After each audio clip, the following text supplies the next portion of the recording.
Notre récit débute dans les confins de l'univers, en présence d'un gigantesque vaisseau en mouvement. Son cap est actuellement fixé sur la planète Duoluo, caractérisée par ses dimensions colossales en comparaison des autres astres. Nous voici au centre de recherche de l'Union Tiandu, une institution scientifique résidant sur cette planète.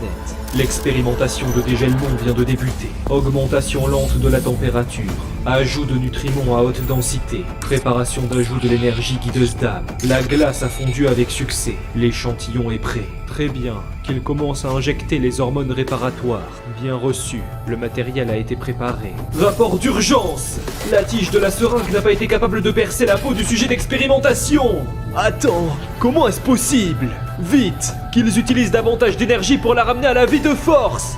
L'énergie guideuse d'âme s'intensifie. Les employés annoncent au professeur qu'elle absorbe rapidement les nutriments du liquide. Dans ce cas, qu'il prépare un nouveau stock. Il faut continuer de l'alimenter. Interdiction d'arrêter avant qu'il n'en donne l'ordre. Le graphique commence à s'agiter. Les fluctuations sont à présent visibles. Son cœur est en train de battre. Ses organes sont également stabilisés.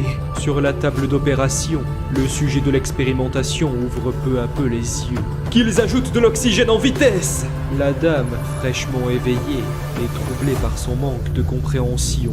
Elle se trouve dépourvue de connaissances quant à sa propre identité, tout autant que de la nature de ce lieu où elle se trouve. Mais avec un VPN, elle connaîtrait exactement son emplacement.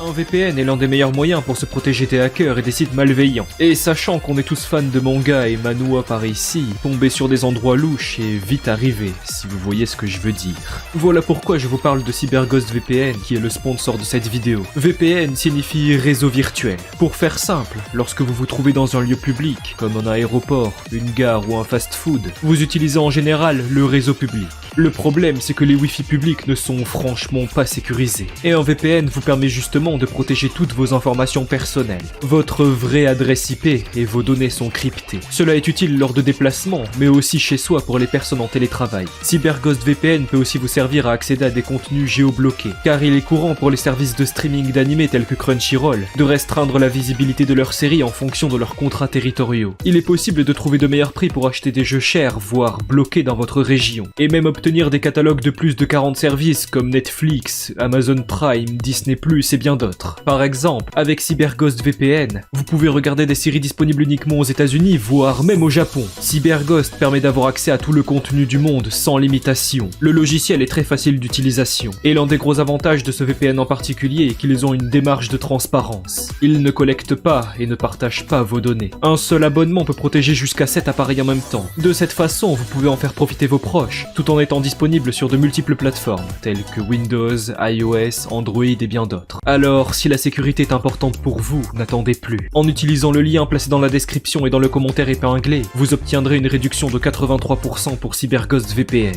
soit 2,03 € par mois et 4 mois gratuits. De plus, il existe une garantie de 45 jours satisfait ou remboursé, ainsi qu'un support disponible 24 heures sur 24 et 7 jours sur 7. Plus de 38 millions d'utilisateurs dans le monde possèdent déjà CyberGhost VPN. Alors essayez-le vous aussi, c'est totalement sans risque. Merci infiniment à ce sponsor pour la grande aide apportée à la chaîne, me permettant de vous préparer de nouveaux projets et augmenter ma qualité de production. Au même moment, dans un autre endroit de la planète Duoluo, au sein d'un paysage tropical semblable à une île paradisiaque, une personne est en train de courir sur la plage. Une fille est plutôt contente. Cette récolte est florissante. L'océan a encore été généreux. Mais qu'est-ce que c'est que ça? Une étrange silhouette est visible un peu plus loin. Attends, est-ce que ce serait encore humain échoué suite à une noyade? Mamma mia! Pourquoi devrait-elle être effrayée? Elle est un grand maître. Même s'il s'agit d'un esprit marin démoniaque, elle peut toujours l'exorciser. La fille concentre alors sa puissance magique. Que la lumière divine brille de mille feux! Du coup, rien ne s'est passé. Peut-être que c'est juste un humain normal. C'est vraiment pas de chance, autant appeler la police. Le corps mystérieux vient de se lever. C'est un zombie! La fille s'est planquée derrière un rocher et observe avec un regard méfiant. L'individu est resté assis quelques instants, avant de tenir sa tête, comme s'il réfléchissait. Enfin, il a fini par se lever, au sein de cet environnement rempli de calme et de sérénité. Le regard de celle qu'il a trouvée est plus que choqué. L'homme qui se tient en sa présence arbore une physionomie remarquable, mêlant une impression de puissance à une élégance des plus distinguées. Mais à force de regarder, son Son visage est devenu tout rouge. Quel est cet endroit? Et aussi, qui est-il? Un troisième emplacement semble être la source de leur apparition soudaine dans ce monde. Il s'agit du pôle nord de la planète Duoluo. Une voix annonce avoir trouvé l'épicentre du signal. L'employé dit au patron qu'il a récupéré la cible avec succès. Son apparence ressemble à celle d'un œuf. Il appartient sûrement à une ancienne bête spirituelle. Cette fois-ci, ils ont vraiment tiré le gros lot. Cet homme se nomme Lan Xiao, un chef de recherche au sein de l'institution scientifique Tiandu, chercheur au sujet des bêtes spirituelles anciennes. Sa femme se nomme Nansheng et exerce la même profession. D'après Lan Xiao, cette trouvaille est sûrement un cadeau des dieux pour leur mariage. Sa femme pense qu'il devrait d'abord retourner à la base, c'est qu'il adore l'avoir embarrassé. Si jamais il redit un truc comme ça, elle va le taper très fort. Ok. Autant rentrer au vaisseau pour effectuer des tests supplémentaires. Est-ce qu'ils ont besoin de le stocker dans une température inférieure à 0? Mieux vaut commencer par de simples tests. D'après le scanner, cet œuf contient le ki d'une créature spirituelle datant de milliers d'années. Son niveau devrait être celui d'empereur. Il faudra retourner au laboratoire pour une analyse plus détaillée. Trouver un tel spécimen est une chance unique. Les probabilités sont de 1 sur 1 milliard. Soudain, l'œuf se craquelle. Est-ce que ce bruit provient de la trouvaille? L'œuf est en train d'éclore. Pas moyen. Si ça continue, qu'ils activent le bouclier. Un bras humain vient d'en sortir. Attends, serait-ce une main? L'assistant annonce que le niveau d'énergie a baissé. Il est maintenant celui d'une bête spirituelle vieille de 10 000 ans. La coquille vole en éclats. 1000, 100, ça continue à descendre. Qu'est-ce que ça peut bien vouloir dire? À présent, l'éclosion est terminée. Des yeux sont grands ouverts. Le nouveau-né observe pour la première fois le monde qui l'entoure. La notion de couleur qu'il vient de découvrir illumine son regard de la plus grande curiosité. Mais comment est-ce possible? Est-ce qu'il s'agit vraiment d'un bébé humain? Un employé annonce que l'énergie s'est stabilisée. Elle est maintenant au niveau d'un bébé humain. Alors leur trouvaille du pôle Nord était un bébé qui éclot d'un œuf? C'est du grand n'importe quoi. Qu'ils poursuivent leurs recherches. Les scientifiques acquiescent aussitôt. D'après leurs données, tout semble confirmer son identité humaine. Mais est-ce qu'ils mangent la coquille? Si cet humain est vraiment ordinaire, alors leur expédition et toutes les recherches menées pour en arriver là, à part la coquille, toutes leurs données se verront volatilisées. L'homme se met donc à les ramasser, et le bébé le remarque. Celui-ci se rend compte qu'on lui prend son manger, alors il se met à pleurer. Pourquoi se comporte-t-il comme ça tout à coup? Sa femme lui signale qu'il a pris ce qu'il était en train de manger. C'est sûrement pour ça. Ah bon? Vu sa réaction, Nansheng avait vu juste. Mais que faire à présent? Autant lui en donner plus. Peu à peu, les morceaux de l'œuf disparaissent, jusqu'à ne laisser qu'une petite part. Un employé signale qu'il ne reste que 10% de l'échantillon. Ça risque de leur poser problème. Il n'y a pas si longtemps, l'Union s'est mise à pénaliser les programmes menant de fausses recherches pour obtenir des fonds. Comment pourront-ils expliquer la situation une fois de retour? Le chef comprend la sévérité de la situation et dit à Nansheng de conserver le reste de la coquille. Ils se doivent d'en garder un peu pour leurs recherches. Évidemment, le bébé est mécontent, mais la femme imagine qu'ils n'ont pas le choix. Lan Xiao espère pouvoir tirer quelque chose d'utile de cet œuf, car sinon, tous leurs efforts seront réduits à néant. Alors que le voyage se poursuit au sein de l'immensité galactique, un bruit résonne dans les couloirs du vaisseau. Celui-ci provient du bébé allongé sur le lit. Cela fait maintenant des heures qu'il réclame sa nourriture. Ses cris peuvent être entendus depuis les chambres, mais ce n'est pas assez pour interrompre le sommeil des scientifiques, car bien trop fatigués de leur expédition. Cependant, les chercheurs ont omis un détail. Si cet enfant paraît ordinaire à première vue, les conditions dans lesquelles il fut recueilli sont dénuées de sens pour le commun des mortels. Et les humains ne sont pas les seuls capables d'écouter son chagrin. La coquille vient de s'illuminer et commence à s'évaporer. La poussière traverse la surface du bocal afin d'en sortir et poursuit son chemin dans le couloir. Sa destination est évidente. Il s'agit de ce nouveau-né dont les pleurs ne semblent jamais cesser. L'aura mystérieuse se rapproche de son corps avant d'être peu à peu aspirée à l'intérieur de sa bouche. Éventuellement, la totalité des particules finit par être ingérée et le nouveau-né peut à présent dormir paisiblement. Le vaisseau, quant à lui, poursuit son avancée nocturne à travers l'immensité spatiale. Après quelque temps, les premiers rayons de soleil sont visibles à travers la surface de Duoluo. Nansheng qui s'étire pense qu'elle a bien dormi. Le bébé a même arrêté de pleurer. Mais pourquoi sont-ils tous ici? Est-ce que quelque chose s'est produit? Comment est-ce possible? La dernière partie de l'œuf a complètement disparu! La femme jure de n'avoir rien touché. Mais son mari répond de ne pas paniquer. Il la croit sur parole. La caméra de sécurité s'occupera de leur donner une réponse. Lorsqu'ils ont observé l'enregistrement, les chercheurs se sont rendus compte que la coquille s'est évaporée d'elle-même sans laisser la moindre trace. Malheureusement, le meneur de l'expédition ne sait plus vraiment quoi faire. Son employé imagine que l'œuf est une cause perdue. Mais pour ce qui est de ce bébé, que devrait-il faire ? Pour avoir toujours montré des résultats auparavant, le centre de recherche ne va sûrement pas les blâmer pour échouer de temps en temps. Alors, ce n'est pas le principal problème. Nanchang est prête à s'en occuper. Cela surprend son mari. Pour vouloir un enfant avant leur mariage, elle n'en fait vraiment qu'à sa tête. Sa femme lui interdit de parler sur ce ton. Cet enfant n'a pas de mère. Alors il faut bien lui en trouver une. Non, ce qu'il voulait dire est que cet enfant a besoin d'une mère, mais d'aussi un père. Grâce à ce garçon, ils peuvent déjà commencer à agir comme une véritable famille. Peut-être même qu'ils devraient investir dans une maison dès leur retour. Les employés félicitent le chef et leur souhaitent un bonheur éternel. Serait-il en train de faire sa proposition ?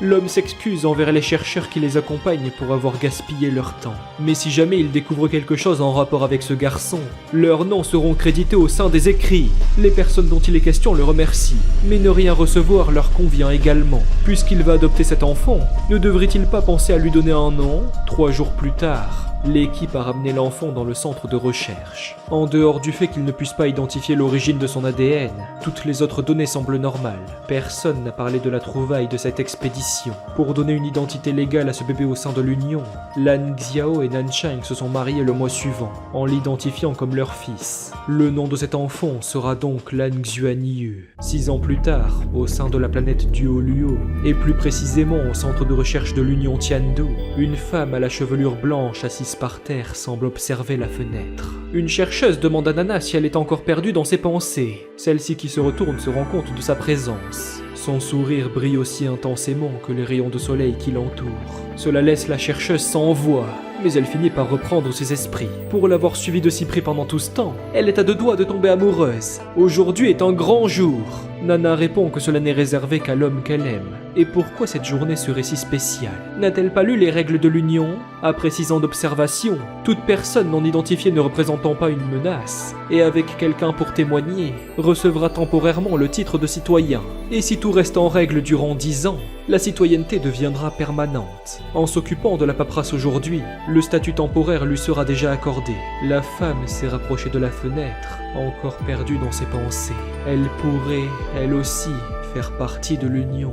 Est-ce que quelque chose ne va pas ? Aurait-elle regagné quelques souvenirs ? Nana répond avoir vu une image floue, mais impossible de s'en rappeler. Autant en parler plus tard. Mieux vaut tout d'abord s'occuper de remplir les papiers. Au même moment, dans une autre partie du globe, une voix s'adresse à Tangley. Après avoir observé son comportement durant 6 ans, il peut être considéré comme apte à vivre en société. Et avec le témoignage de Lei Qingling, il sera doté du statut de citoyen temporaire. Du moment qu'il n'agit pas hors la loi durant 10 ans, son titre sera permanent. La femme ne peut s'empêcher d'admirer son visage. L'homme a entendu ses propos, c'est pourquoi il prend sa carte d'identité en la remerciant. Une fois à l'extérieur, une voix féminine demande si le procédé est terminé. La fille l'ayant trouvé à l'origine s'exclame de joie.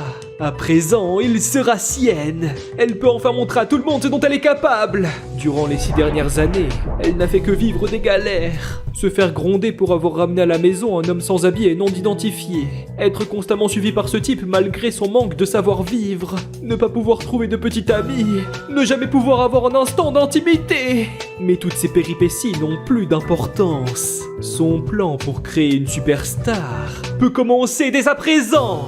Jusqu'à ce jour, elle n'a cessé d'étudier dans une filière de littérature qu'elle déteste. Alors ça fait 2 ans qu'elle s'intéresse au métier de manager de célébrité. Cet homme beau et mystérieux est né pour devenir une star. Alors il est certain qu'il attirera tous les regards. Et elle deviendra super riche. Et au sein d'une autre planète où réside le couple de scientifiques, un 3e cas similaire vient tout juste de fêter ses 6 ans. Lan Xiao explique que les humains peuvent avoir n'importe quoi en tant qu'esprit d'âme. Et aujourd'hui, il obtiendra le sien. En étant capable de réveiller sa force interne, il pourra devenir maître spirituel. C'est pourquoi le père adoptif demande à son enfant s'il est prêt. Celui-ci répond que oui en souriant. Voici notre protagoniste, baptisé Lan Xuanyu, âgé de 6 ans. Le garçon annonce à son père qu'il est temps pour lui d'y aller. L'homme lui fait au revoir de la main. avant de prendre un air sérieux. Lan Xiao espère que tout se passera bien. Après tout, son arrivée était bien trop étrange. Si la vérité finit par être découverte, au sein de sa montre, une voix demande comment l'enfant se porte et quel esprit a-t-il obtenu. L'homme répond à sa femme qu'il vient tout juste de commencer. Alors il se pose la même question, mais en y réfléchissant, il pense ne pas pouvoir tenir la promesse à propos des crédits. Il fera en sorte d'attribuer tout le reste à son équipe, en espérant qu'ils aient oublié à propos de cet œuf, même si cela semble peu probable. Nancheng lui demande s'il est fou. Ils sont très heureux à l'heure qu'il est. Partager l'honneur de leur recherche avec les anciens collègues n'est pas bien grave. La garde de leur enfant ne leur sera jamais retirée s'ils continuent à vivre sans problème. Notre protagoniste demande si ça a commencé. Il sent comme un genre de chaleur. Mais qu'est-ce que... Son corps? Quelle est cette sensation? Le garçon se met à agoniser. Cette douleur est insupportable. Une lueur se manifeste au-dessus des mains de l'enfant, tandis que ses cris de douleur se mêlent à l'écho de la magie. L'homme demande à son fils si tout va bien. Cette chose, c'est impossible. L'esprit de notre protagoniste vient de se manifester au centre de ses mains, devant son regard rempli d'incompréhension. Serait-ce l'herbe bleue argentée? Lan Xuanyu se rend compte que la douleur a disparu. L'enfant sortit de l'œuf. Son esprit est seulement au grade herbe bleue argentée? La femme pense que c'est décevant. Souhaite-t-il effectuer le test de puissance? Non merci, mieux vaut le faire à la maison. Un peu plus tard, une fois rentré chez eux, le père n'arrive pas à y croire. Est-ce vraiment le grade qu'ils connaissent? Nancheng ne trouve pas les mots. D'après leur appareil testeur d'âme, 10 unités sont indiquées. Aurait-il le niveau maximal de pouvoir spirituel dès sa naissance? Le couple s'empresse de prendre une décision. Son père demande de lui faire une promesse. Il ne doit jamais raconter ce qu'il s'est passé aujourd'hui. Si quelqu'un lui demande combien il a obtenu, il doit répondre que c'était 3. Notre protagoniste répond qu'il a compris. Après ces événements plus que surprenants, le couple se concerte. Au sein de l'histoire, il n'y a eu qu'une personne avec la puissance maximale de l'herbe bleue argentée. Serait-elle en train d'insinuer que son esprit est au niveau de l'empereur? Elle ne devrait pourtant pas oublier le fait qu'il soit né à partir d'un œuf. Le type d'esprit qu'il vient d'obtenir ne fait aucun sens. Pourquoi sa nature devrait être plante? Enfin, cela reste tout de même convenable. Et puisqu'ils sont ceux qui effectueront le rapport de puissance, l'enfant restera au sein de leur maison. Il est très fort, et les parents sont plus heureux que jamais. Si jamais il vient à être faible, le couple ne sera pas triste non plus. Tout ce qui compte pour eux est de vivre ensemble, en tant que famille. En effet, Nancheng souhaite seulement être avec lui et leur enfant. Tous les autres petits détails n'ont aucune importance à leurs yeux. Cette nuit, au sein de la demeure, notre protagoniste dort paisiblement sur son lit, tandis que la lueur de la nuit l'éclaire avec légèreté durant son sommeil. Autour de son corps, des particules magiques apparaissent peu à peu, avant de former de cercles lumineux au-dessus du garçon allongé. Ceux-ci se concentrent peu à peu, jusqu'à former un point précis. L'endroit visé est le ventre de notre protagoniste, et l'énergie commence à tournoyer tel un cyclone miniature. Quelque chose sort du centre, et se place autour de son pouce. À présent, un anneau prend forme, signifiant la fin du processus. Lan Xuanyu peut donc poursuivre son sommeil dans le calme et la sérénité. Le lendemain, au lever du soleil, Lan Xiao dit à son fils de se lever. Aujourd'hui, il compte lui apprendre la cultivation, mais le père remarque quelque chose. Où a-t-il bien pu obtenir cet anneau? Le garçon vient de s'en rendre compte. Celui-ci ne sait pas non plus, il ne lui appartient pas. Lan Xiao explique avoir essayé, mais même leur fils n'a pas pu le retirer. Et lorsque le père a tenté de toucher cette bague, une étrange énergie l'a repoussé. Sa femme demande ce qu'il compte faire à propos de ça. Eh bien, l'observer pendant un moment, mais s'il n'arrive toujours pas à le retirer, alors... Non! Nancheng ne veut surtout pas faire de rapport! Bon, observons juste pour le moment, en espérant que rien de bizarre en résulte. Après que 10 minutes soient passées, lors de l'apprentissage de la cultivation, l'homme ne parvient pas à comprendre. Il a seulement fait une petite sieste. Et maintenant, les choses sont devenues si étranges. Comment se fait-il que cet enfant possède 2 anneaux spirituels? Notre protagoniste demande à son père ce que sont ces cercles blancs. Est-ce qu'il s'agirait d'une bête spirituelle en train de renaître? Non, ça ne peut pas être ça. Si Lan Xuanyu était la réincarnation d'une créature de ce genre, il l'aurait su dès les premiers tests. Le garçon demande si quelque chose ne va pas. Ah non, c'est rien. Lan Xiao aimerait savoir s'il peut rétracter l'une de ces herbes bleues argentées. Notre protagoniste compte essayer, et quelques secondes plus tard, il annonce avoir réussi. Très bien, maintenant il faut faire pareil pour l'autre. Son apprentissage se fera à partir de la technique divine mystique. Lan Xuanyu répond que c'est d'accord. Lors des 3 jours suivants, Lan Xiao a suivi de près les activités de Lan Xuanyu, au cas où quelque chose de bizarre se produise. Mais heureusement pour eux, tout a l'air de se passer normalement. Après avoir parlé à Nansheng, le père a décidé de tout cacher. Chaque jour, il répétait à Lan Xuanyu de ne montrer qu'une seule de ses herbes bleues argentées. Il a imaginé un genre d'histoire pour expliquer l'anneau. C'était une sorte d'héritage familial. À présent, tous les préparatifs pour découvrir le monde extérieur ont été achevés. Lan Xiao appelle son fils, en disant que tout est prêt pour l'école. Elle fait partie de l'académie d'esprit élémentaire de la planète Tianluo. C'est celle de la branche Ziluo, la meilleure école élémentaire de la ville Ziluo. Vraiment ? Pour avoir été capable de placer leur fils là-bas, son chéri a dû travailler si dur. À l'extérieur, le père dit de ne pas être si nerveux. Il est certain que son fils se fera de nombreux amis. Ah, aussi, il a fait quelques changements à son dossier. Si quelqu'un lui demande son âge, il doit répondre qu'il a 7 ans. Et si on souhaite en connaître la raison, c'est car il était malade durant 1 an. Notre protagoniste dit qu'il comprend. Mais maman avait dit que les enfants ne doivent pas mentir. Des fois, lorsqu'il s'agit de protéger ses proches ainsi que sa propre personne, les mensonges sont autorisés. Pas d'inquiétude à avoir. Son fils affirme qu'il le fera. Après quelque temps, au sein de l'école Ziluo, un père est venu enregistrer sa fille à l'accueil des nouveaux élèves. Celle-ci souhaite bonjour à la réceptionniste. Son nom est Yeling Tong et son âge est 6. La femme explique qu'ils vont confirmer ces informations. Il faut commencer par évaluer sa force spirituelle. L'appareil de test est saisi. La valeur s'affiche dès lors qu'elle y insuffle sa magie. Niveau 8, c'est très impressionnant. Bien, Yeling Tong peut maintenant avancer. La fille le remercie. Son père remarque quelque chose en partant. Un nouvel élève et son père viennent également d'arriver. Lan Xiao remarque que c'est un colonel. Cela se voit à son accoutrement. C'est pourquoi il le salue instantanément. Le haut placé fait de même, mais remarque un détail. Notre protagoniste lui souhaite bonjour. Cela suffit à égayer sa journée. L'officier dit bonjour en lui caressant les cheveux. Sa fille le remarque, alors elle demande ce qu'il fait. L'homme qui s'est ressaisi se présente comme Yefeng. Il imagine que le père en face de lui fait partie de l'administration de l'armée. En effet, son nom est Lan Xiao. Mais alors qu'il repart, le père de notre protagoniste se rend compte qu'il a déjà entendu son nom quelque part. Il doit être une personne très importante. Lan Xuanyu salue la réceptionniste en se présentant. Il a 7 ans, n'est-ce pas? Testons son pouvoir spirituel. Au fond de son esprit, la femme pense que ce garçon est vraiment mignon. Alors son nom est Lan Xuanyu. Pourquoi père était si gentil avec lui? Normalement, il n'agit pas comme ça. Il peut rentrer à l'intérieur maintenant. Mais attends, son niveau spirituel s'élève à 11? Notre protagoniste souhaite au revoir à son père. Après avoir traversé la porte, l'autre nouvel élève attire son attention. Alors comme ça, il serait au niveau 11? Le garçon confirme. Ce n'est vraiment rien, elle le surpassera bientôt. Peut-être même qu'elle sera classée plus haute à 7 ans. Ok. Comment ça, ok? Est-ce qu'il pense qu'elle n'en est pas capable? Non, il n'a jamais dit ça. Mais ce type, il est trop beau. La fille souhaite lui demander quelque chose. Peut-elle pincer son visage un instant? D'accord, mais doucement. Yeling Tong se met alors à le pincer. C'est incroyable, sa peau est tellement douce. Le garçon signale que ça fait mal. Elle est méchante, et il n'aime pas les méchants, donc il ne l'aime pas. A-t-elle dit qu'elle l'aimait en retour? Il y a environ une centaine de nouveaux cette année. Les élèves ont été séparés en 6 classes. Celles-ci sont divisées en des rôles bien distincts. Yeling Tong est dans la première classe offensive.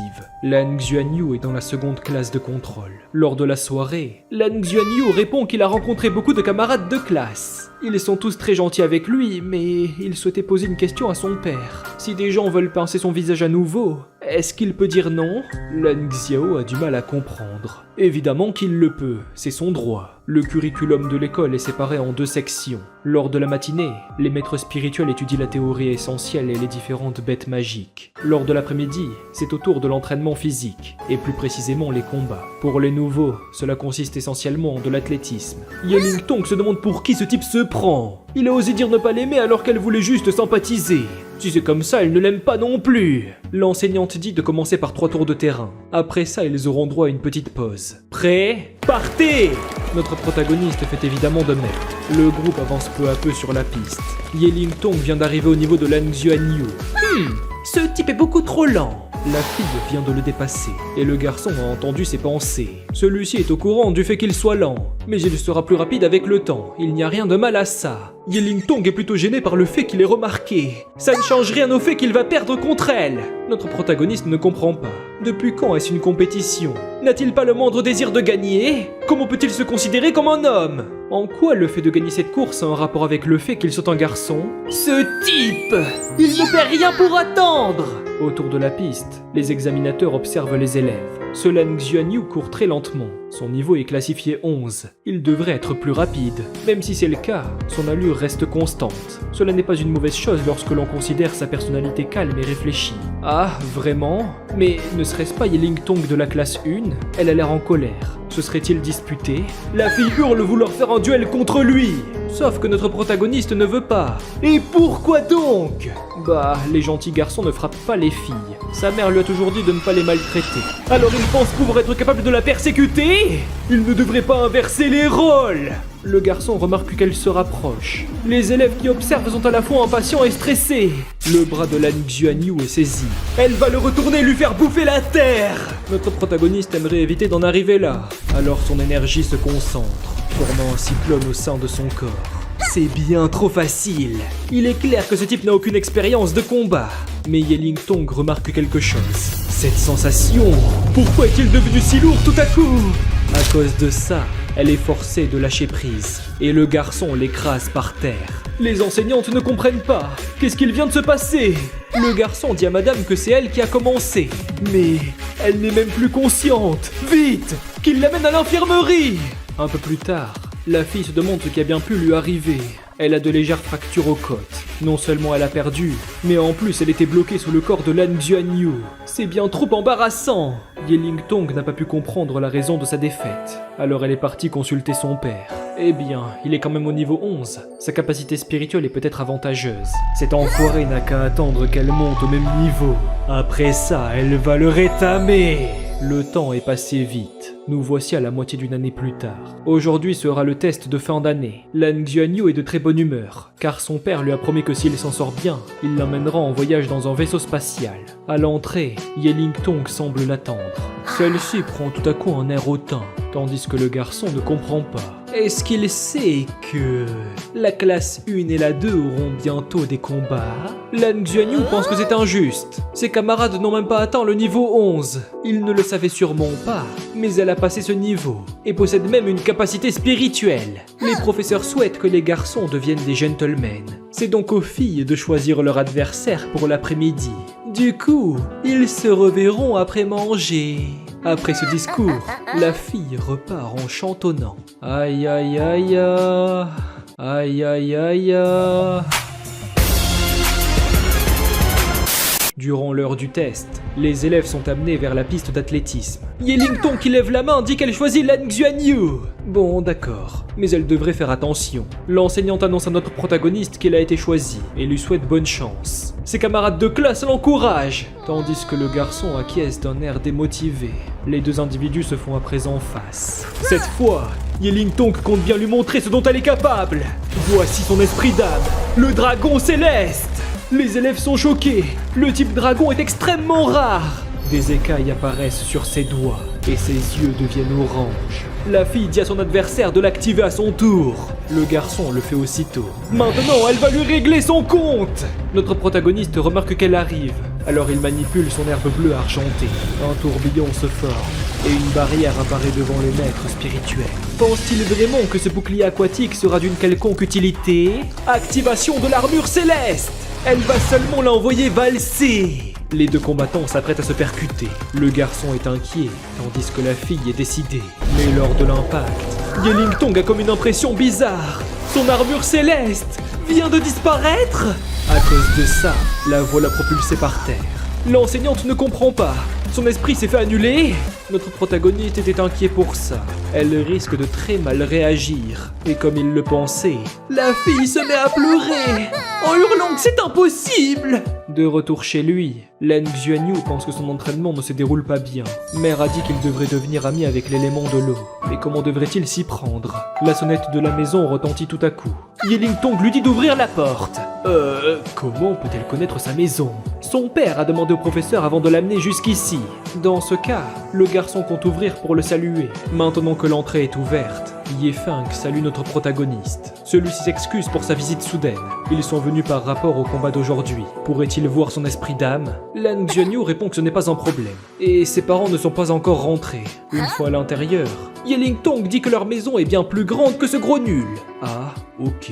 Le colonel explique avoir entendu de sa fille que sa capacité s'est fait annuler durant leur combat. Le garçon répond qu'il a seulement utilisé l'élément de l'eau pour bloquer son attaque. Mais elle a quand même foncé pour rien, c'est pourquoi elle est tombée. Le père aimerait reproduire les conditions du combat. Une fois à l'intérieur, Ye Lingtong dit que la salle d'entraînement de ce naze est vraiment petite. Ah, ok. Ye Feng leur demande de refaire ce qu'ils ont fait plus tôt aujourd'hui. Notre protagoniste invoque son tourbillon aquatique, et la fille appelle l'armure céleste. Les deux s'apprêtent à entrer en collision.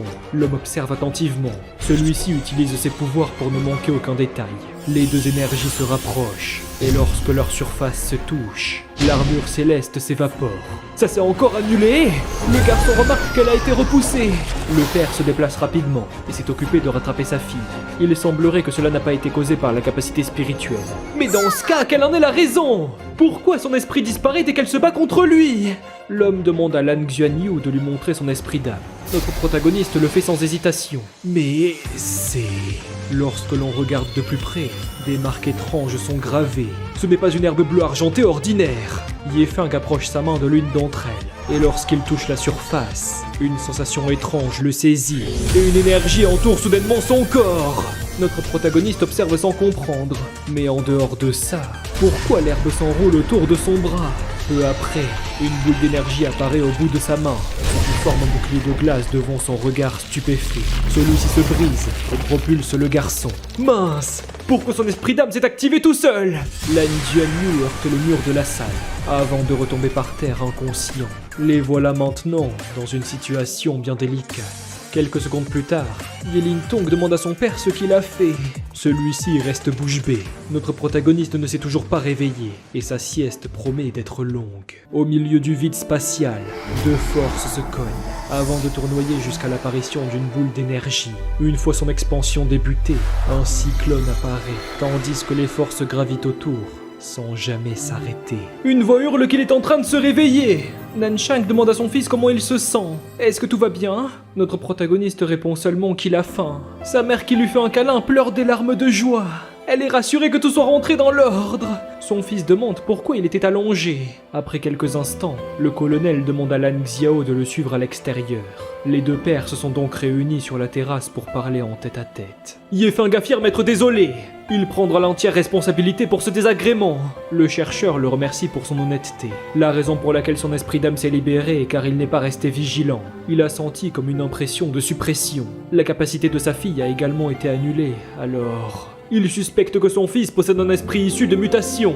Il y a même de grandes chances pour qu'il provienne d'un dragon des temps anciens. Peut-être même un dragon divin. Une herbe bleue argentée subissant une mutation pour devenir un dragon divin? Serait-ce un genre de blague? Dans tous les cas, si monsieur l'officier souhaite leur rendre visite une seconde fois, il serait bon de les prévenir au préalable. Et si possible, seulement lorsque les adultes sont présents. Merci de sa compréhension. Puisque Lan Xuanyu est en bonne santé, cette histoire peut être considérée comme appartenant au passé. Après avoir entendu ça, le colonel soupire. Le futur de cet enfant ne sera certainement pas ordinaire. Dans le salon, le garçon appelle sa mère. Celle-ci ne comprend pas. Serait-il malade? Non, il a juste faim. Après quelque temps, notre protagoniste remplit peu à peu son estomac. Son père pense qu'il mange beaucoup, non? Sa mère lui signale que ça fait déjà 5 fois la portion habituelle. Ne va-t-il pas tomber malade? Mais Lan Xuanyu répond qu'il a encore faim. Face à une telle situation, ses parents sont assez perturbés. Lan Xiao dit à sa femme qu'elle peut cuisiner davantage si elle le souhaite. Après tout, leur fils est extraordinaire. D'accord, qu'il la laisse faire. Elle ne laissera jamais son enfant souffrir de famine. Après avoir mangé 8 assiettes supplémentaires, notre protagoniste, qui était seulement à moitié rassasié, s'est fait interrompre par son père. Les deux se sont dirigés vers la salle d'entraînement. Son père a entendu dire que l'oncle Feng l'a vu créer un bouclier de glace avant de s'évanouir. Peut-il le refaire pour voir? Lan Xuanyu a du mal à comprendre. Il n'en a aucun souvenir. Dans ce cas, qu'il observe la retransmission. Heureusement, les caméras de surveillance ont pu capturer ce moment pour mieux l'étudier. Notre protagoniste observe alors la formation de son esprit d'âme, jusqu'à acquérir la forme du bouclier mentionné. Waouh! Est-ce que c'est sérieux? Peut-il solidifier l'eau pour la transformer en glace? Puisque c'est comme comme ça, il va essayer. Le garçon remarque quelque chose. Ces éléments d'eau lui sont étrangement familiers. Maintenant, essayons d'imaginer l'enregistrement. Les gouttes d'eau se sont solidifiées. Waouh! Ça s'est vraiment gelé! C'est tellement amusant! Son père lui demande maintenant de laisser l'herbe s'enrouler autour de son bras pour voir. Lan Xuanyu répond que c'est d'accord. Et quelques instants plus tard, la nouvelle formation est une réussite! Mais c'est quoi ça? Le garçon dit qu'il peut soudainement voir une multitude de points bleus dans l'air. Ça devrait être l'élément d'eau faisant partie de l'humidité. Mais comment se fait-il qu'il puisse les discerner? Notre protagoniste tend sa main pour les attirer. Les gouttes d'eau microscopiques flottant au sein de la pièce sont affectées par ce pouvoir et deviennent des cristaux de glace. Comme c'est amusant! Elles sont si faciles à manier! Sa mère dit que c'est vraiment surprenant. Les gens ne peuvent pas contrôler deux éléments à la fois. Lan Xiao pense qu'il devrait peut-être tester encore une fois sa puissance mentale. Attends, il a obtenu 62? La puissance de notre protagoniste semble encore avoir augmenté. Son père se rappelle qu'il était seulement à 18 la dernière fois. Maintenant, il comprend mieux pourquoi son fils peut contrôler l'eau si facilement. Notre protagoniste comptait lui rappeler quelque chose. Il aura de très bonnes notes à l'examen, alors il a intérêt à ne pas oublier sa promesse. Pas d'inquiétude à avoir. Comment pourrait-il oublier une chose pareille? En réalité, il a déjà les tickets. Dès les vacances d'été, ils partiront en voyage. Hurrah! Longue vie à papa! Lan Xiao a depuis longtemps cessé d'étudier les aspects étranges de son fils. Il a fini par accepter le fait qu'il soit juste différent. Depuis son entrée à l'école, le père a fait tout son possible pour cacher la mutation d'esprit de son fils. Mais maintenant que l'été approche, même si l'école s'en rend compte, ils n'auront qu'à dire que cela s'est produit à l'étranger. Cela devrait amplement suffire. Le jour suivant, l'arrêt des cours se rapproche de plus en plus. Et Lan Xuanyu a obtenu la meilleure note de toute sa classe. À l'extérieur, Yeling Tong l'attendait. Qu'est-ce qu'elle lui veut cette fois? Celle-ci réfléchit un instant. Rien en particulier, elle voulait juste savoir comment il se porte. Bah, ça va. Évidemment, n'importe qui serait froid après tout le mal qu'elle a pu causer. La fille comptait s'excuser à propos de l'autre jour. Ce n'était vraiment qu'un accident. Son père ne voulait vraiment pas en arriver là. Ah, d'accord, il va mieux. Donc ils se reverront le semestre prochain. Alors, leur dispute serait réglée? Mais pourquoi continue-t-il de lui parler sur ce ton? Ce type continue d'agir de manière plus cool qu'il ne l'est vraiment. Waouh! Est-ce que ce serait le vaisseau? C'est vraiment trop cool! Lorsqu'il sera grand, il volera sur l'un d'entre eux. Dans ce cas, il devra travailler dur à l'école. Devenir un pilote n'est pas facile. En regardant par la fenêtre, le garçon pense que c'est vraiment immense. Est-ce qu'ils vont rentrer dans celui-là? Une voix annonce que le vaisseau spatial numéro 7703 est momentanément en état d'arrêt, que tous les passagers du prochain vol entrent à l'intérieur. Lan Xiao dit de ne pas être si impatient. Le voyage durera 7 jours afin d'atteindre Duoluo, mais le trajet risque d'être ennuyeux. Son fils le rassure, il adore l'espace. Impossible que cela devienne redondant pour lui. Bon, allons-y dans ce cas. Sa mère rappelle qu'ils ont du retard. Lors de ce jour, un doux bruit de réacteur berçait leur voyage au milieu des étoiles. Le vaisseau est sorti de l'atmosphère depuis un bon moment, et les rayons de soleil l'éclairent durant sa promenade spatiale. Même si cela semble impressionnant vu de l'extérieur, les voyageurs sont toujours installés confortablement, et les accidents sont presque inexistants. Notre protagoniste signale à son père qu'il s'ennuie. Que peut-il bien faire? C'est seulement le second jour. Enfin bon, il devrait tenter de méditer. Cultiver au sein de l'espace devrait être bien différent. Lan Xuanyu répond que c'est d'accord. Celui-ci qui ferme les yeux tente de percevoir ce qui l'entoure. Mais au lieu d'y trouver un vide intérieur, c'est comme si toutes les particules du monde s'étaient rassemblées dans son esprit. Le garçon regarde toutes ces lumières en souriant et s'amuse à les contrôler. Après quelque temps, il finit par ouvrir les yeux. S'est-il enfin réveillé? Il a médité profondément durant 6 heures. Notre protagoniste explique qu'il a vu plein de petites lumières argentées. Saurait-elle de quoi il s'agit? Oh, alors il est capable de voir les éléments de l'espace. La capacité à pouvoir les voir est cruciale pour les pilotes. Nanchang imagine qu'il est naturellement doué dans ce domaine. Vraiment? Ça lui donne une autre raison pour devenir pilote. Mais attends une seconde, qu'est-ce que Père est en train de regarder? L'homme explique être en train de consulter les actualités de la planète Duoluo. Cela n'est possible qu'à l'intérieur du vaisseau. C'est la principale façon d'en apprendre plus sur les autres planètes. La présentatrice dit que l'information qui suit est une histoire intéressante circulant sur les réseaux sociaux. Comme la plupart des gens le savent, le groupe Xingtang est l'une des plus grandes sociétés de la planète, et son agence de talent est considérée comme la plus connue. La mère demande ce qu'il regarde. Serait-ce une conférence de célébrités? Aujourd'hui, l'agence des talents de Xingtang annonce la venue d'une nouvelle recrue. Son nom est Anglais, et son manager se nomme Li Qingling. Le groupe Xingtang a investi de nombreuses ressources afin de permettre à ce talent de briller. Cette conférence lui est par conséquent dédiée. Les individus sont réunis autour de la scène pour discuter. Le CEO de l'agence nommé Baitian Hong souhaite la bienvenue à tout le monde. Il n'est autre que le représentant de la société Xingtang. Ils viennent seulement d'annoncer sa venue, et le président se ramène en personne pour le présenter. Ne serait-ce pas un peu exagéré? L'homme explique que cette personne deviendra la vedette de leur agence. Son premier single sortira d'ici 1 mois, et sera gratuit pour tous ceux de la fédération. C'est bien la première fois qu'autant de promesses sont faites à propos d'un nouveau talent qu'ils n'ont encore jamais vu. La mère demande si le groupe Xingtang a perdu l'esprit. Pourquoi prendre un pari si risqué? C'est seulement juste un coup de publicité calculé à l'avance. Lan Xiao imagine que ce nouveau talent est un peu spécial. Nancheng n'aime vraiment pas ces stars masculins. Ils ressemblent à des fleurs mais rien de plus. Tout n'est que superficiel sans réel talent derrière. Lors de la conférence d'aujourd'hui, Monsieur Tangley sera présenté à tout le monde. Le président le prie d'avancer. Le jeune homme acquiesce. Waouh, il est vraiment grand! La personne dont il est question se tient debout, aux côtés de sa manager. Un dispositif d'anonymat cache actuellement son visage, mais ce ne sera plus le cas pour longtemps, car les Kingling appuient sur le bouton. La barrière commence alors à s'ouvrir. Les spectateurs sont plus qu'impatients, tandis que l'ouverture se poursuit. Tout le monde, au sein de cette planète, a pu l'apercevoir au même moment. Ses yeux s'ouvrent, révélant son regard envoûtant. Que cela soit en famille ou même en soirée, personne ne manquera l'introduction de ce jeune homme. Celui-ci souhaite bonjour à tout le monde et se présente comme Tangley. Lors des secondes qui suivent, un silence total règne partout sur le globe. Mais cela n'était que passager. Tous les spectateurs souhaitent savoir son âge, et aussi s'il a une petite amie. Les filles pensent que même le mot magnifique le trouve magnifique. Son aura est si craquante, et sa voix tellement virile. Elles sont toutes son plus grand fan. Wow, alors ça pour une surprise. Et aussi, les yeux de Nancheng brillent de 1000 feux. Son mari pense qu'elle devrait se calmer un peu. N'avait-elle pas dit qu'elle n'aimait pas ces hommes fleurs? Comme quoi il n'avait pas de vrai talent? Quand est-ce qu'elle a dit ça? Notre protagoniste répond qu'elle vient de le dire il y a seulement quelques minutes. Regardez-le en détail. Comment Tangley peut être considéré comme un homme fleur? Même s'il est plus beau que la plupart des femmes, il a aussi cette aura masculine. Un seul regard suffit pour comprendre qu'il a une grande histoire et une personnalité sans pareille. Son mari et son fils ne sont pas très convaincus.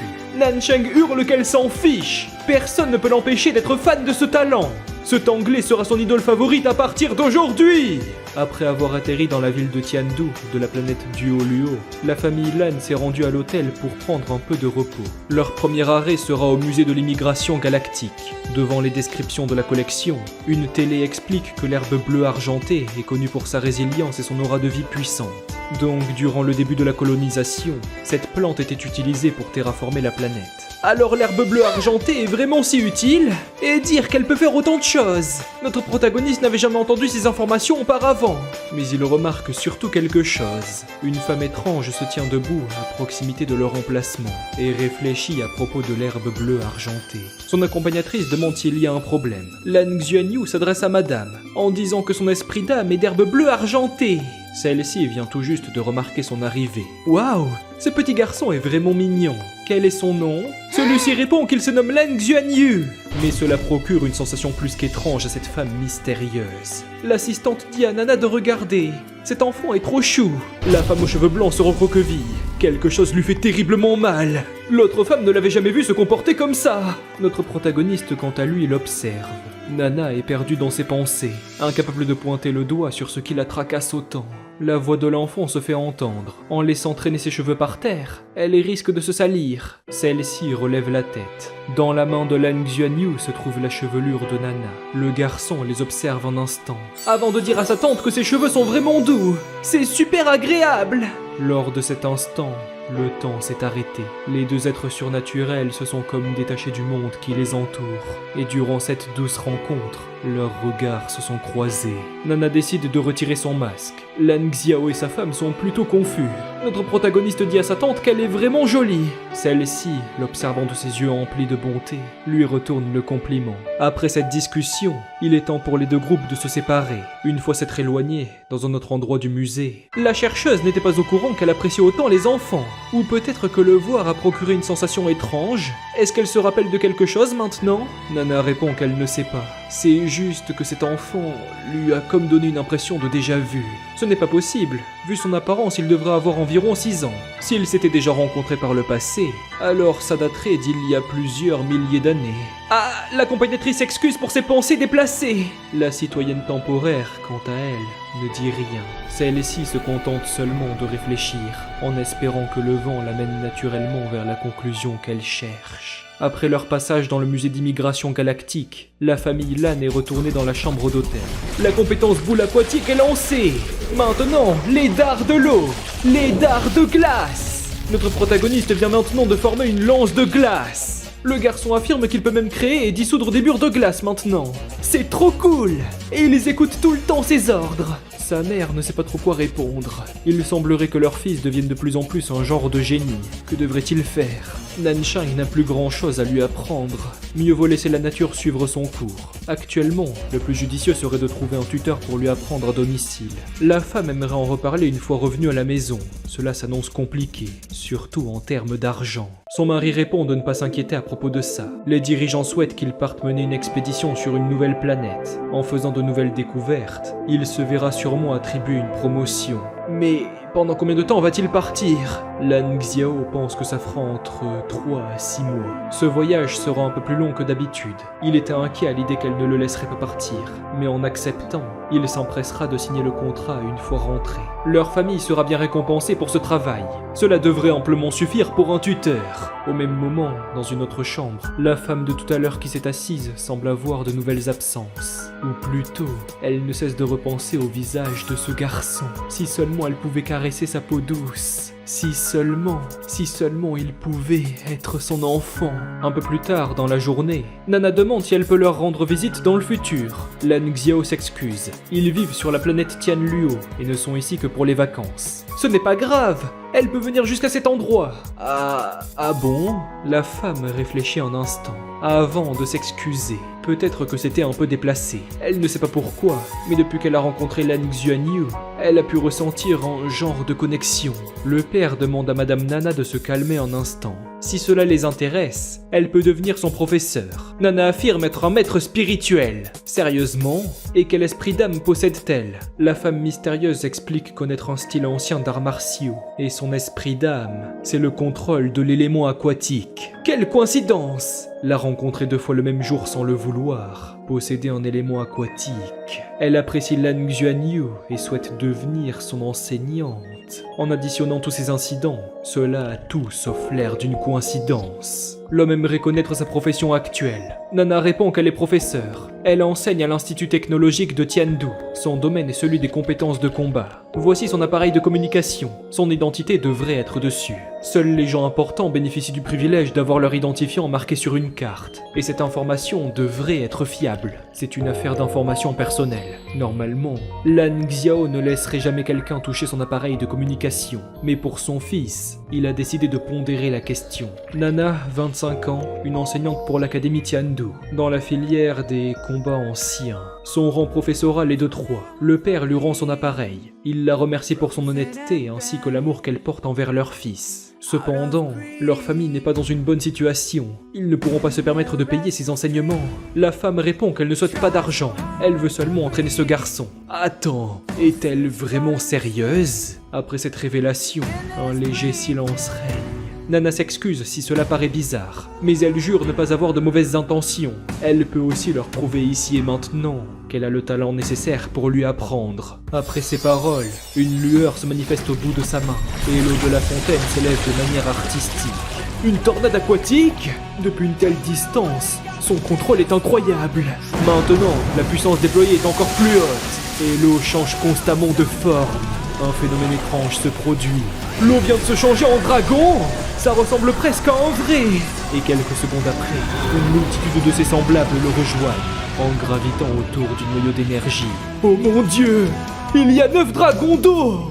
Suite à cette démonstration de force de grande envergure, la femme qui se retourne demande si cela est suffisant. Évidemment, aucun humain normalement constitué ne pourrait parvenir à former la moindre phrase. Notre protagoniste dit à cette chère tante qu'elle est trop cool. Si c'est vraiment elle qui a fait ça, à quel niveau de cultivation son contrôle est censé se situer? Nanchang demande de l'excuser pour cette question, mais Serait-elle un choisi de Duoluo? Est-ce qu'elle voudrait dire en élu? Nana ne s'en rappelle pas. Peut-être que oui. En tout cas, elle a l'impression d'avoir une connexion avec ce titre. La femme affirme donc que c'est bien ça. Ses parents ne pensaient pas se tenir en face d'un individu si important. Puisqu'ils prennent leur envol demain, ils se reverront avant le départ. Après quelque temps, la mère demande à son mari s'il compte l'autoriser à venir. Pourquoi pas? Si cette femme est vraiment une élue, s'inquiéter ne sert à rien. Notre protagoniste demande de quoi il parle. Et est-ce que Nana deviendra son enseignante? Son père demande s'il l'apprécie. Évidemment! L'avoir en tant que prof serait génial! Autant d'abord rentrer à la maison. De ce qu'il en sait, il ne reste plus beaucoup de sièges dans le vaisseau qu'ils prendront demain, si elle souhaite venir. Alors espérons que cette femme parvient à arriver à temps. Une voix annonce aux passagers du vaisseau 7703 qu'ils peuvent s'installer à l'intérieur. Notre protagoniste observe autour de lui, mais elle ne semble toujours pas là. C'est pourquoi il demande à son père si tante Nana viendra avec eux. Celui-ci répond qu'il ne sait pas trop. Mieux vaut s'en remettre au destin. La voix informe le vaisseau 7703 qu'il peut décoller. Après quelques instants, le navire futuriste fend les cieux et se prépare à traverser l'atmosphère. Lorsqu'il a atteint la galaxie, sa vitesse et sa direction se sont stabilisées, assurant aux passagers un agréable retour chez eux, sur la planète de Duoluo. La chercheuse se demande où a bien pu passer Nana. Serait-elle sortie? Pourtant, personne ne l'a vue, et son appareil de communication est aussi injoignable. La femme remarque quelque chose. Un papier fut laissé sur le bureau. Ce message est adressé à Yuntan. Nana risque d'être absente quelque temps, pas besoin de la chercher. Elle reviendra une fois son affaire finie. Ou peut-être qu'elle restera là-bas, alors que le voyage de la famille continue. Lan Xuanyu était triste car il n'a pas vu Nana monter dans le vaisseau. Afin de faire passer le temps du voyage plus rapidement, il a décidé de méditer. Le garçon se voit alors de nouveau transporté dans cet environnement rempli de lumière. Mais en face de lui, l'une d'entre elles semble plus grande que la normale. Une voix s'adresse à Lan Xuanyu. Ah, cette personne, serait-ce tante Nana? Il pensait qu'elle n'avait pas pu monter dans le vaisseau. Comment pourrait-elle ne pas venir? La femme lui avait promis de la considérer comme son enseignante, et elle compte bien tenir parole. Mais comment peut-elle se trouver ici? Et quel est cet endroit? Ils sont actuellement dans sa conscience spirituelle.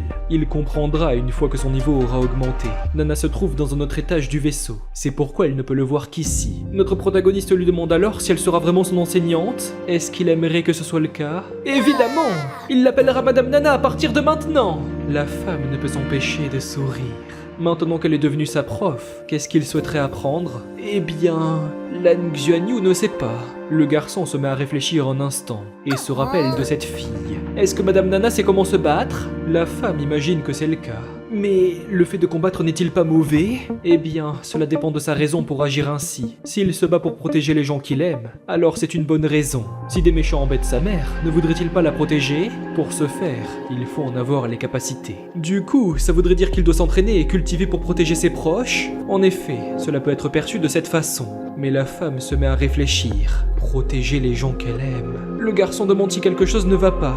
Non, ce n'est rien. Seulement de vieux souvenirs qui lui sont revenus à l'esprit. Que souhaite-t-il apprendre par rapport au combat? Notre protagoniste dit qu'il n'aime pas combattre, ni frapper les autres. N'y a-t-il pas un moyen de faire en sorte qu'on ne le tape pas? D'accord, elle va lui apprendre le mouvement adapté. S'il peut l'apprendre convenablement, personne ne pourra le toucher. Le garçon répond que ce serait vraiment génial. La femme dit d'essayer de l'attraper. S'il réussit, il peut l'embrasser. Mais si c'est elle qui l'attrape, alors sa tante l'embrassera à la place. D'accord? Dans ce cas, c'est parti! Après les 7 jours de vacances, la famille Lan est retournée sur la planète Tianluo. Notre protagoniste et ses parents marchent à l'aéroport. Le garçon regarde autour de lui curieux, mais une voix au sein de sa tête dit qu'il n'a pas besoin de la chercher. Il la reverra lorsqu'il sera rentré à la maison. Notre protagoniste dit que c'est d'accord, ce qui surprend sa mère. Après être arrivé à la maison, Lan Xuanyu a recommencé à méditer afin de voir tante Nana au plus vite. Alors elle est vraiment venue avec lui! Elle a gardé sa promesse! Évidemment, et il lui doit aussi quelques bisous. Est-il prêt à continuer le jeu? Cette fois, elle est celle qui fera le loup. Notre protagoniste se met à rire. Ne l'a-t-il pas déjà attrapé à l'instant? Bon, d'accord. Il a certes gagné une fois, mais le jeu va continuer. Lan Xuanyu se met à sourire et annonce qu'il arrive.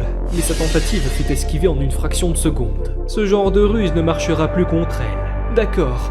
Dans ce cas, il va donner le maximum. Lors de cette soirée, au sein de Ziluo, le scintillement paisible des étoiles forme un parfait contraste avec le mouvement incessant de la ville encore éclairée. Une silhouette féminine avance au milieu d'une ruelle, cachée par l'obscurité. Nana se trouve à présent sur une terre qui lui est inconnue. Celle-ci compte alors marcher quelque temps, jusqu'à trouver une manière de ne pas gêner leur famille déjà installée. Le lendemain, Lan Xuanyu appelle ses parents. Il pense que son pouvoir a encore augmenté. Waouh, en effet, il est maintenant au niveau 12. La sonnette de la maison se fait soudainement entendre. Notre protagoniste compte aller ouvrir. Nana annonce qu'elle est ici pour récupérer ses bisous. Le garçon est si heureux de la revoir. Alors elle est enfin venue en vrai. Ce câlin surprend la femme quelques instants, mais elle décide seulement de profiter de ce moment. Nan Chang est surprise à l'idée que Madame Nana soit vraiment venue. L'enseignante demande si elle peut rentrer. Évidemment, ils viennent tout juste de préparer à manger. Divers plats sont posés sur la table. Lan Xuanyu savoure son repas. C'est vraiment succulent. La mère pense que leur enfant mange de plus en plus. Est-ce normal? Madame Nana répond qu'il n'y a pas de souci, car manger autant signifie que son corps a besoin de nutriments. Mais le problème est que la nourriture ordinaire manque d'énergie spirituelle pour le réapprovisionner convenablement. Se réfère-t-elle aux herbes et à la nourriture rare? Nan Chang en a seulement entendu parler, mais ils sont sûrement juste donnés aux écoles de haut rang, comportant des maîtres spirituels puissants. Une école de haut rang? Nana n'en avait jamais entendu parler. Elles sont régulées par le gouvernement et très coûteuses. Seules les écoles aux performances positives peuvent recevoir des items rares. Par exemple, l'école de Ziluo en fait partie. Dans ce cas, l'enseignante comprend mieux. Un peu plus tard, Lan Xiao demande à Madame Nana si elle compte vraiment donner des cours à Lan Xuanyu. Ne serait-ce pas gâcher son propre talent? Ils n'ont pas assez d'argent pour payer le montant adéquat. La femme reste silencieuse un instant. Elle n'a pas besoin d'argent. Tout ce qu'elle demande est un endroit où vivre. Nana a tenté de chercher par elle-même, mais ça n'a pas mené à grand-chose. Alors elle s'excuse de leur en demander beaucoup. Les deux parents se regardent quelques secondes. Peut-être qu'il s'agit juste du destin de leur fils. Dans ce cas, le couple la remercie pour sa générosité. Nana sera logée dans la chambre des invités de la famille Lan. Nan Chang souhaite lui demander une faveur. Pourrait-elle observer l'entraînement? La femme répond que c'est d'accord. Puisqu'elle n'est pas réticente, rien de mal ne devrait se passer. La mère demande à Lan Xuanyu de lui expliquer ce qu'il a appris une fois la leçon terminée. Si quelque chose ne va pas ou lui paraît bizarre, il doit en parler, d'accord? Le garçon répond qu'il comprend. Mais d'ailleurs, peut-elle l'attraper? Comment ça? Lan Xuanyu la laissera lui faire un bisou si elle réussit. Dans ce cas, Nan Chang l'embrassera des centaines de fois. Mais contre toute attente, le garçon s'est comme volatilisé. Attends, quoi? Bah alors, n'aurait-elle pas raté? Dans ce cas, maman va sortir le grand jeu.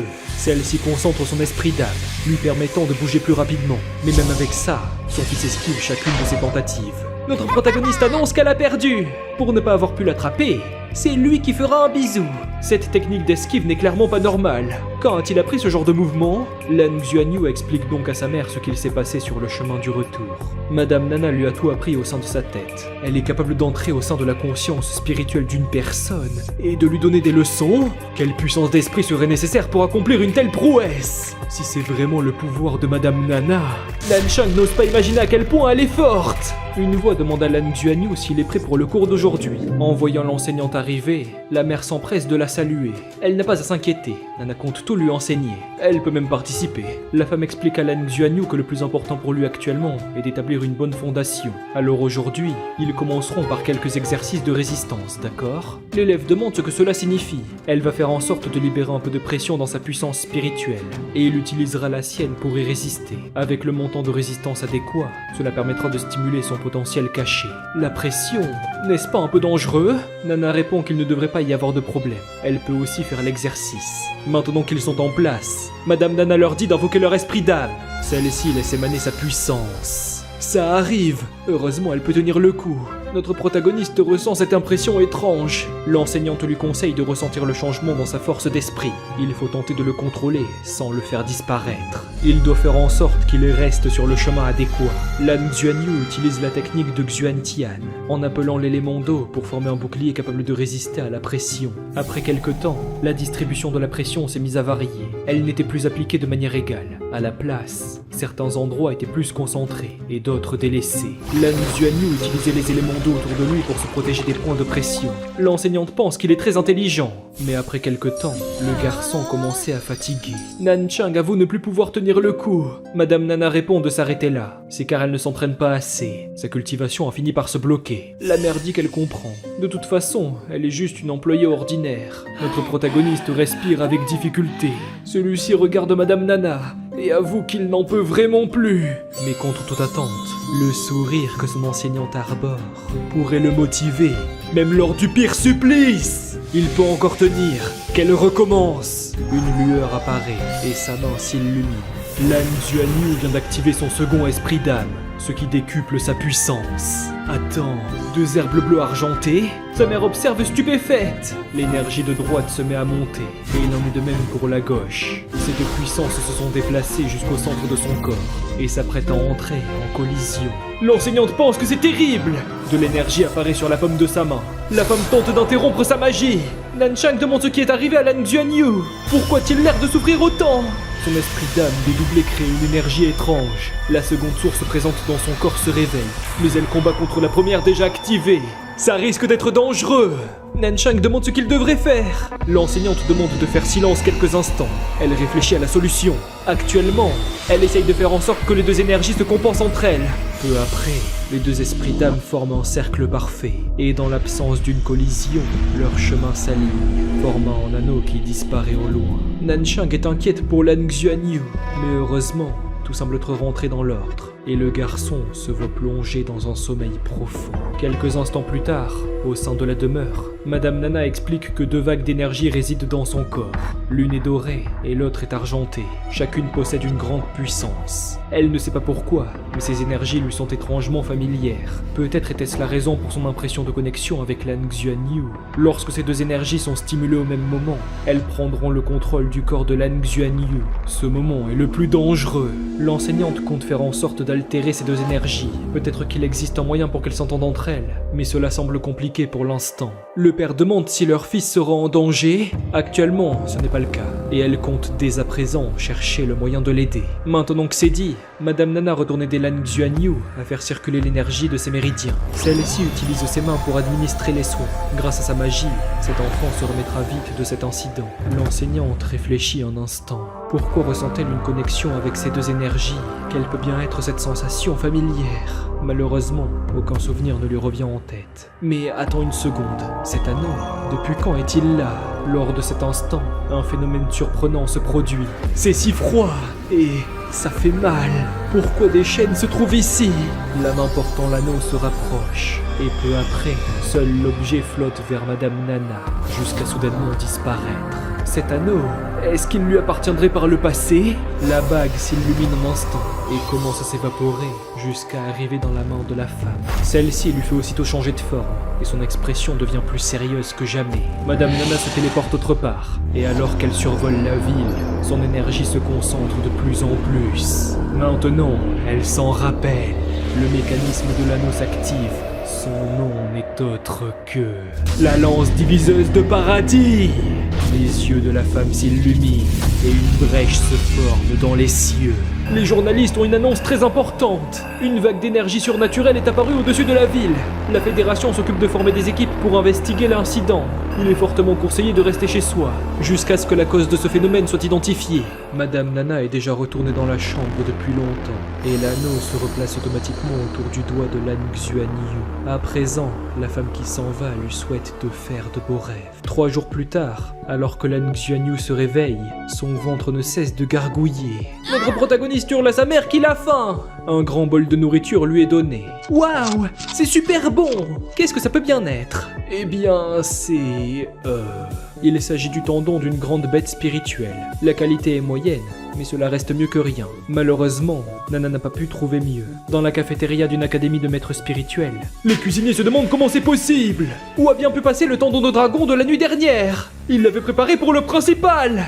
Maintenant, l'enseignante souhaite lui apprendre à contrôler les 2 énergies présentes dans son corps. Il va devoir faire en sorte de les ressentir. Son objectif est de les empêcher de se battre. Il faut faire en sorte que les 2 côtés deviennent amis. Tante Nana va guider Lan Xuanyu afin qu'il apprenne à contrôler ces 2 énergies. Le reste du temps a été consacré à la cultivation. À force d'interagir avec Madame Nana, Lan Xuanyu avait de plus en plus envie de devenir maître spirituel. Puis, les vacances d'été ont fini par s'achever. Tous les élèves sont retournés en cours. Notre protagoniste remarque que quelqu'un l'appelle. Yeling Tong lui demande de venir. Elle souhaite lui parler de quelque chose. Lan Xuanyu s'excuse. Son cours va commencer. Attends, quoi? Il ne perd rien pour attendre.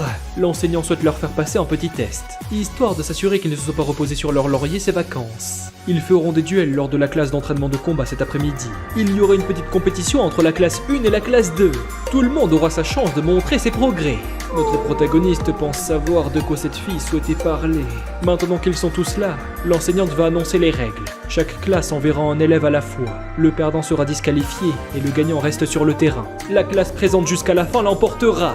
Cette fois, Yelingtong compte certainement le battre. Ça craint. Elle ne cache même pas ses intentions meurtrières. La classe 1 envoie Huang Qifan. Pour la classe 2, est-ce que Lan Xuanyu veut participer en premier? Attends, elle l'a envoyé dès le début? La professeure pense qu'il ne vaut mieux pas lui faire affronter Yelingtong. Leur rivalité peut causer des accidents, et le père de cette fille ne doit pas être offensé. À présent, que le match commence! Huang Qifan active son esprit d'âme, l'ours de combat. Sa première capacité d'esprit est la force de l'ours. Alors il a déjà une compétence? Ce n'était pas le cas lors du dernier semestre.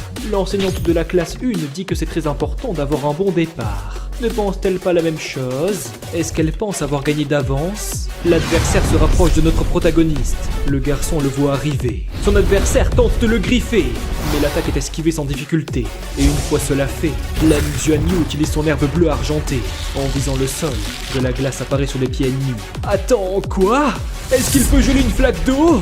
L'élève trébuche à cause de ça. Un pic de glace est formé. Notre protagoniste qui vise sa tête lui déconseille de bouger et se tient debout en tant que vainqueur. Huang Qifan a perdu. Ses compétences de combat ont clairement changé. Comment est-il devenu si fort en un rien de temps? Le gagnant de ce duel est Lan Xuanyu. Son adversaire qui se relève hurle qu'il a triché. Yelingtong demande qu'il cesse d'embarrasser sa classe. Sa défaite est car son adversaire est doué. La fille demande à l'enseignante si elle peut participer en second. Waouh, notre protagoniste ne pensait pas gagner si facilement. L'entraînement de tante Nana porte vraiment ses fruits. Le prochain adversaire est Yelingtong de la classe 1. La fille qui se prépare lui déconseille de trop se la péter. La dernière fois, il est parvenu à supprimer son esprit d'âme. Mais cette fois, elle a quelque chose pouvant changer les choses. Activation de l'armure céleste. Maintenant, Yelingtong se place en garde, prête à le soumettre. Elle est vraiment différente de Huang Qifan. Il ne parvient même pas à avoir de gros défauts dans ses mouvements. Activation du bouclier de glace. À cause de ça, la main adverse est déviée et le garçon en profite pour se déplacer. Lan Xuanyu en appelle au dard de glace. Ceux-ci avancent derrière le bouclier détruit, profitant de son angle mort. Mais cela ne pose pas de problème. Les missiles sont détruits par des coups de coude. Et Yelingtong tente de donner un coup de pied retourné. Les enseignantes pensent que ça devient dangereux. Notre protagoniste remarque son mouvement. Alors il place sa jambe en opposition. Et cela l'a propulsé dans les airs. Maintenant, impossible pour lui de s'enfuir. Alors, comment compte-t-il s'échapper? En tout cas, elle ne compte pas le rater. La griffe draconique se rapproche dangereusement. Notre protagoniste s'apprête à riposter. L'herbe bleu argentée s'est enroulée sur son bras, lui donnant une aura bien différente. Maintenant, les choses sont devenues sérieuses. Alors il compte la bloquer de face? Quelle blague! Avec son armure céleste active, Yelingtong est la plus forte de toutes les élèves de première année. Les professeurs assistent à ce combat d'anthologie. La main de la fille est saisie et une impression horrible la traverse. Les élèves sont bouche bée. Alors encore une fois, visiblement, le dénouement de leur combat se soldera toujours par la victoire de Lan Xuanyu. L'armure céleste de Yelingtong s'est volatilisée. Qu'est-ce qui a bien pu se passer? Une enseignante demande à la fille si tout va bien. Comment se sent-elle? Alors Yelingtong a encore perdu. Pourtant, la déléguée est la plus forte. C'est vraiment étrange. En dehors de Lan Xuanyu, personne n'a accompli cette prouesse. Pourquoi? Malgré tous ses efforts, la capacité ne cesse de disparaître lorsqu'elle tente de le frapper. Est-ce que la déléguée a perdu intentionnellement? Peut-être qu'elle a fait exprès d'y aller mollo avec lui. Ça fait sens. Elle n'aurait pas perdu sinon. Ses paroles suffisent à l'attrister. Ce n'est pas ça! Ce n'est pas vrai! Yelingtong n'aime pas du tout ce type! Pourquoi s'enfuit-elle tout à coup? L'enseignante est partie pour la rattraper. Cette espèce d'enfoiré! Elle le déteste plus que tout au monde! Plus tard, Yelingtong demande à son père pourquoi cela s'est reproduit. Ses camarades s'amusent à dire qu'elle l'aime et que c'est pour ça qu'elle a fait exprès de perdre. Mais à la place, sa fille déteste ce garçon. Elle veut seulement le battre. Yefeng répond que ça ne fait aucun sens. Même s'il pouvait supprimer son âme martiale, les effets ne devraient pas être aussi radicaux. L'homme demande à son sucre d'orge de cesser de pleurer. Papa s'apprête à participer à une réunion. Ils en parleront dès son retour.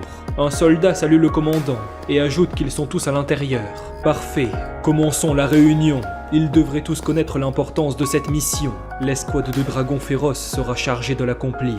Cette fois, leur cible est une organisation cruelle, dotée de capacités anti-reconnaissance très puissantes. Évidemment, il faut aussi empêcher le chaos de se propager jusqu'à la population civile. Il faut opérer en les traquant sans se faire remarquer, sinon il pourrait y avoir une catastrophe. 3 mois sont passés en un clin d'œil. Grâce au conseil de Nana, Lan Xuanyu est passé au niveau 13. Nansheng est surprise, son fils a grandi. Cela fait 3 mois depuis le départ de Lan Xiao en expédition, environ la moitié de la période avant son retour. La mère pense qu'il devrait sortir avec Lan Xuanyu demain. Récemment, un nouveau château gonflable a ouvert dans la ville. Waouh, sérieux ? Notre protagoniste aimerait vraiment y aller. Sa mère lui signale qu'il est joyeux à chaque occasion de jouer. Tante Nana dit que c'est d'accord. Dans ce cas, ils s'y rendront demain, mais il doit finir l'entraînement d'aujourd'hui. La femme dit qu'il a plus ou moins maîtrisé les fondations. Maintenant, il devrait se concentrer sur l'amélioration de son niveau spirituel. Même s'il manque encore de techniques en combat rapproché, puisqu'il est né avec un double esprit, il va devoir se concentrer pour combiner la puissance des deux. C'est pourquoi Madame Nana compte lui apprendre une technique de combat ancestral. Son nom est le dragon d'or briseur de cieux. Waouh, une compétence de combat ? Au sein de la conscience spirituelle de Lan Xuanyu, l'enseignante explique que la clé de cette technique est de faire brûler l'énergie par son sang. Pour ce faire, il doit percevoir l'énergie et le pouvoir d'âme se trouvant dans son corps. Utiliser cette capacité fera circuler son sang dans le sens opposé. C'est pourquoi Madame Nana va le guider pour la première fois. Il devra retenir la sensation de ce changement. Au sein du corps de notre protagoniste apparaît une nouvelle sensation. Son esprit d'âme semble se concentrer au centre de son corps, formant une spirale bleue. Ça fait mal. Lan Xuanyu a du mal à respirer, et il fait de plus en plus chaud. Une lueur apparaît au bout de sa main. Son bras vient de prendre une apparence draconique. Et alors qu'il tend sa main en face, un rayon se prépare. Nana annonce le nom de la technique, Dragon d'or briseur de cieux. Le missile est aussitôt projeté et s'écrase sur la cible en face. Waouh, c'était vraiment puissant! Mais l'utiliser a drainé tout son pouvoir d'âme. La maîtresse transfère alors son énergie pour l'aider à s'en remettre. A-t-il ressenti la différence? Son sang a circulé dans le sens inverse, ce qui a provoqué la flamme. Lorsque cela est combiné avec l'énergie d'âme, il peut manifester un pouvoir bien plus puissant que la normale. La technique du dragon d'or briseur de cieux peut aussi servir d'entraînement, car en l'utilisant, son sang perturbé nourrit les méridiens. Notre protagoniste se retourne vers tante Nana et demande quel pouvoir se trouve dans son sang. Cela surprend la femme. Elle n'en est pas tout à fait sûre, mais son intuition lui dit que cette technique est parfaite pour son cas. L'enseignante ajoute qu'ils vont le refaire 10 fois avec son aide. Après ça, il pourra essayer seul. Le garçon répond d'accord d'un air motivé. Les missiles sont alors tirés. Le jour suivant, Nansheng a amené Lan Xuanyu dans la ville. Au centre-ville, le gratte-ciel Horizon possède un total de 128 étages. Il s'agit du plus grand de Ziluo. Le bruit d'un ascenseur se fait entendre, et un homme mystérieux annonce être arrivé. La voix dans son oreillette dit qu'il peut commencer. Un rire se fait entendre. Il semblerait que le jeu va enfin débuter. Pendant ce temps, notre protagoniste ne s'est jamais autant amusé. Celui-ci atterrit sur le trampoline et se propulse en criant que c'est trop fun. Le garçon se retourne vers sa mère en disant de regarder. Celle-ci lui fait coucou en souriant. Au même moment, dans le centre de données du bâtiment, des employés ont été assommés. La voix de l'oreillette signale que le système a été déconnecté, mais il aura seulement un quart d'heure. Il n'aura pas besoin d'un si grand délai. C'est seulement 64 couches de sécurité. Avec ses compétences, cela prendra seulement 3 minutes. L'individu mystérieux utilise des fils spirituels pour accélérer le processus. Il en est déjà à la dernière et... c'est fini! Le voilà entré dans le centre de données artificiel. Et maintenant, l'homme remarque quelque chose. Oh non, l'accès a été refusé. Mince, il s'agissait d'un piège. L'individu s'enfuit le plus vite possible. Mais une présence vient d'apparaître. Un coup violent est donné. Et maintenant, le criminel a été neutralisé. Yefeng explique l'avoir suivi depuis un bon moment. Il est l'un des 12 représentants de l'union criminelle de cette ville. Qu'il se rende maintenant, sinon il mourra ici. Le hors-la-loi reste silencieux un moment. Entendant les mains pour être menotté, il demande si cela compte comme un abandon. Quelque chose cloche. Il est beaucoup trop calme. Le détenu avait oublié de demander son nom. Il doit être bien classé, n'est-ce pas? Le colonel répond qu'il n'a pas besoin de le savoir, qu'il cesse de poser des questions inutiles. Les agents de sécurité ne le laisseront pas s'échapper. Oh, vraiment? Cher commandant des forces spéciales du dragon féroce. Yefeng, âgé de 34 ans. Il a aussi une fille de 6 ans. Son nom est Yeling Tong, non? Mais du coup, Ne peut-il pas le relâcher personnellement de ses menottes? Qu'est-ce qu'il essaye de dire? Les soldats hurlent au commandant que le courant est désactivé, qu'il reste calme et se tienne en formation. Enfin, ils sont arrivés! Qui ça? Qu'a-t-il fait? Le signal de son appareil de communication est établi. Une voix inconnue salue le commandant Yefeng. On l'appelle le roi de l'obscurité éternelle.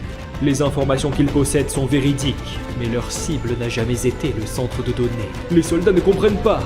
Tous leurs appareils sont coupés. Il y a exactement 12 345 civils dans ce bâtiment. N'est-ce pas un nombre impressionnant? À partir de maintenant, ils sont tous en otage. Tout le bâtiment est sous leur contrôle. Et dans 5 minutes, ils auront terminé la préparation d'une surprise. La démonstration des explosifs dernier cri. Mais s'il agit selon la demande, aucune de ces bombes ne sera activée. Alors, le roi doute qu'il ait d'autres solutions. Qu'il relâche Zhang Jing et ordonne à ses hommes de se retirer du centre de données. Sinon, tous les gens de cet immeuble mourront avec lui. Un coup de poing est donné au criminel. Qu'il le relâche. Tout le monde a pour ordre de se retirer. Dans le magasin, les civils se demandent pourquoi il fait noir. Les alarmes se sont activées pendant un instant. Un employé demande à tout le monde de ne pas paniquer. La panne de courant est seulement temporaire. L'électricité reviendra bientôt. Nanchang imagine qu'ils n'y peuvent rien. Autant attendre quelques minutes. Une lueur étrange est visible. Des cris de panique se font entendre dans tous les étages du bâtiment. L'employé chargé de rassurer les civils vient de se faire transpercer au torse. C'est une balle guidée par l'énergie d'âme. Serait-ce un attentat? Des hommes en armure armés jusqu'aux dents ont défoncé l'entrée. Que personne ne bouge. Ils tueront le premier qui désobéit. Le meneur dit qu'il s'occupe de contrôler la zone, que tous les autres complètent la mission. Un des terroristes hurle qu'il y a un maître spirituel ici, qu'il les tue tous. Aucun combattant ne doit s'en sortir vivant. Des tirs sont dirigés vers Nanchang. La mère dit à Lan Xuanyu de ne pas s'inquiéter. Elle va le protéger. Elle ne sait pas combien ils sont. Tout ce qu'elle peut faire est prendre la fuite. Il devrait y avoir une sortie d'urgence. La voilà, juste devant. Mais autour de celle-ci, le mur se fissure. Oh non, est-ce que ce serait... Une grande explosion détruit l'entrée, ce qui propulse Nanchang et son fils. L'autre côté du mur révèle un robot humanoïde géant, conçu pour les grandes guerres. Qu'est-ce qu'un droïde de combat fiche ici? Ces feux d'artifice sont vraiment magnifiques. Est-ce que ce cher commandant Yefeng n'est pas d'accord? L'homme lui hurle d'arrêter ça. Ils ont déjà rempli ses demandes. Qu'en est-il de sa part du marché? Mais le roi n'avait jamais besoin de respecter les termes. Cet idiot n'est qu'un insecte insignifiant. Au même moment, dans le centre de données, le roi demande combien de temps cela prendra. Il devrait déjà connaître ses compétences. Pour lui, ce sera du gâteau. Il aura fini dans moins d'1 minute. Parfait. Ce message est adressé à tous les guerriers de l'ombre. Il est le roi de l'obscurité éternelle. Son ordre est la retraite de toutes les troupes. Que tous les brouilleurs satellites s'activent. Que le vaisseau de combat silencieux se mette en position. Maintenant, suivez tous le plan et achevez la mission. L'immense navire volant mitraille des vitres, tandis que d'autres bombes s'activent. Les boucliers de Nanchang sont instantanément brisés. L'impact lui fait cracher du sang, alors qu'elle perd peu à peu conscience. Lan Xuanyu est inquiet pour sa mère. En phase 2, la monstruosité mécanique se rapproche et s'apprête à achever ce maître spirituel. Nanchang impuissant hurle à son fils de s'enfuir. Mais étrangement, son impression n'est pas celle de la peur. Après tout, il n'a pas encore tenté sa chance. Maintenant, c'est à son tour de se battre. Les dards de glace se brisent sur l'armure de métal. Le garçon hurle qu'il ne le laissera jamais blesser sa mère. Oh, alors ce gosse est aussi un maître spirituel. Dans ce cas, il les tuera tous les deux. Non, pitié, que quelqu'un sauve son fils. Un rayon d'énergie surpuissant est tiré. Lan Xuanyu n'avait pas imaginé qu'il serait si puissant. Jamais il ne pourra contenir ça. Mais une voix douce et bienveillante lui dit de ne pas être effrayé. Notre protagoniste avait fermé les yeux, mais il les réouvre d'un air étonné. Quelque chose est étrange. Qu'est-ce qu'il vient de se passer? Pourquoi ne parvient-il pas à parler? Et aussi, tout s'est arrêté de bouger? Le temps a comme l'air de s'être arrêté. Une main est posée sur ses cheveux. Cette présence, c'est son enseignante. Madame Nana est arrivée à la rescousse, et la puissance qu'elle déploie ne connaît aucun égal. Le rayon est toujours immobile, et la femme se tient maintenant aux côtés de son élève. Les larmes de Lan Xuanyu ne peuvent que couler. Le garçon se rue vers tante Nana, et la serre fort dans ses bras. Ces gens ont osé blesser sa mère. Comment vont-ils faire? La femme lui demande de ne pas pleurer. Elle est là pour les protéger. À présent, il est devenu un homme. Son courage l'a poussé à s'interposer devant sa mère pour la protéger.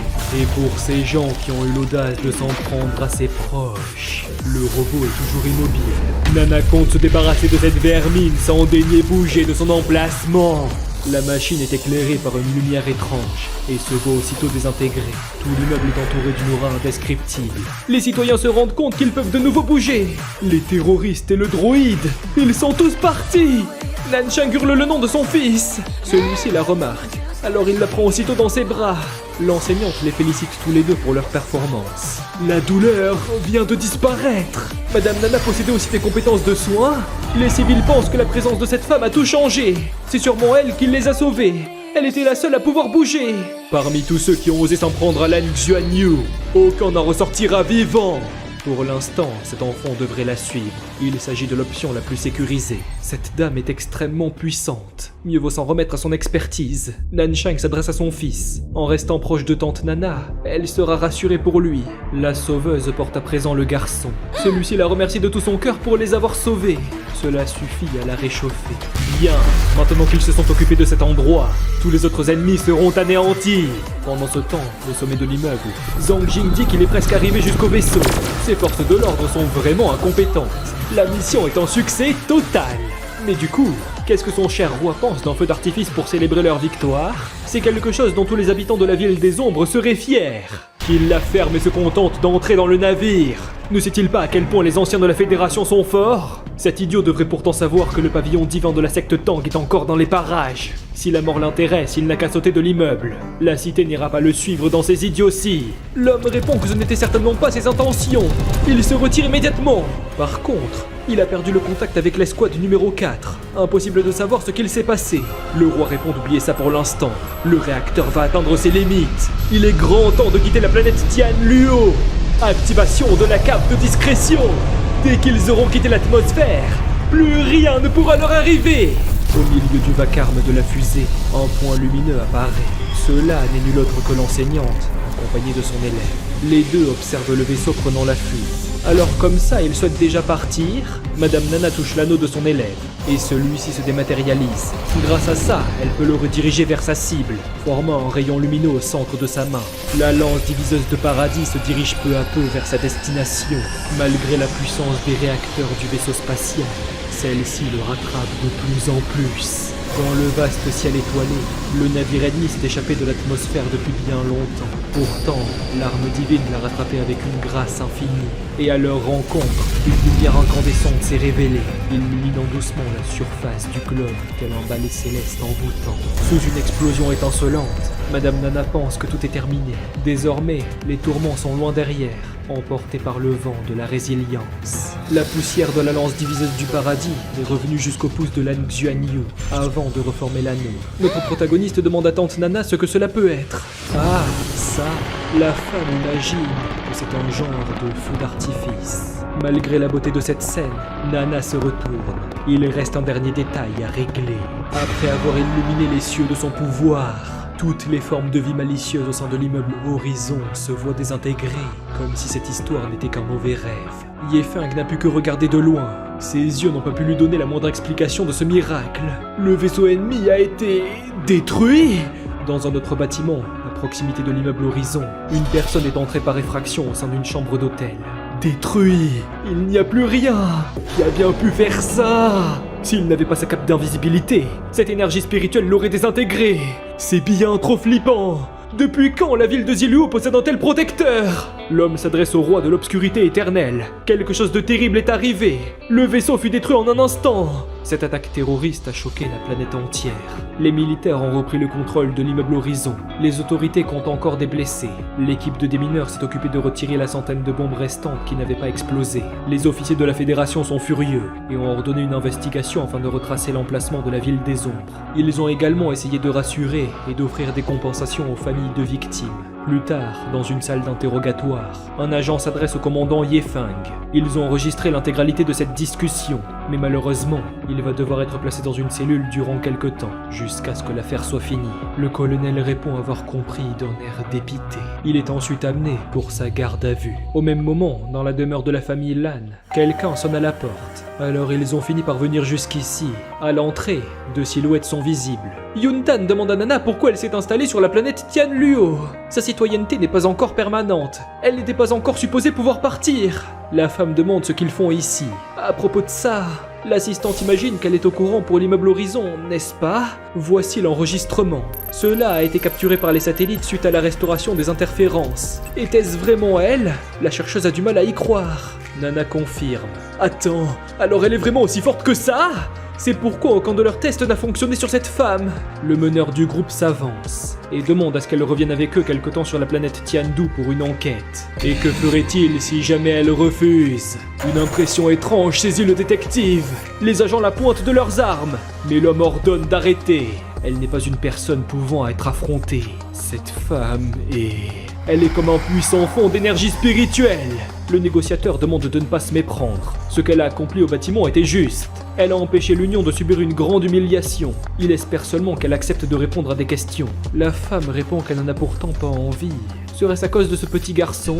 Nana s'adresse à Yuntan, qu'elle écoute attentivement. Quiconque ose s'en prendre à son protégé verra son existence éradiquée de ce monde par ses soins. Ces paroles suffisent à les faire taire. Pourrait-elle au moins expliquer la relation qu'elle entretient avec lui? La femme répond qu'il s'agit de son élève. Il est doté d'un grand talent. Elle s'occupe de lui apprendre. Il jouait innocemment dans l'immeuble Horizon lorsque l'attentat a eu lieu. C'est pourquoi elle s'y est rendue pour le sauver. C'est tout ce qu'il s'est passé. L'assistante comprend. Mais pourrait-elle juste revenir à la ville de Tiandu pour expliquer les détails de l'événement? Sinon, Yuntan a bien peur que ce garçon se verra mêlé à tout ça. Nana est extrêmement forte. Il est évident qu'elle puisse le protéger. Mais risquer qu'il soit considéré comme un criminel ne vaut pas le coup. Le détective soupire. Il a bien fait d'amener la seule personne capable de gérer ce monstre. Au final, ils ont convaincu Nana de les suivre. Cependant, cette femme se fichait royalement du titre de citoyen permanent. Elle voulait seulement éviter de nuire à la tranquillité de vie de Lan Xuanyu. Un peu plus tard, notre protagoniste annonce être rentré. Mais où est tante Nana? Il a cherché partout dans la maison. Normalement, elle l'attend pour l'entraînement à cette heure. Alors que le garçon observe autour de lui, son enseignante apparaît soudainement au sein de son esprit. Il vient d'activer le sceau qu'elle avait placé avant son départ. Malheureusement, tante doit partir pour des raisons personnelles. Il devra faire sans elle pendant quelque temps. La femme n'en connaît pas la période, mais elle fera de son mieux pour revenir le plus tôt possible.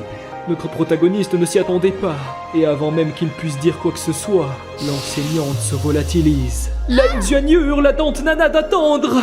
Mais au final, il peut seulement enlacer l'air et pleurer toutes ses larmes.